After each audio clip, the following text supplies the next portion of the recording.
Hello, I am Dr. Asha Baxi, consultant, Motherhood Hospital, Indore.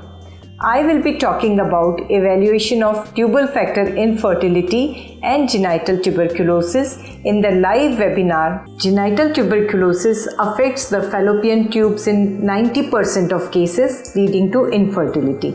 It is very important that when we evaluate a patient for tubal factor infertility, we look for signs of tuberculosis and if diagnosed, then treat the patient for tuberculosis. This will help not only in giving the prognosis but also in counseling the patient. My sincere thanks to Dr. Alpesh Gandhi, President of FOXI, for such a good initiative.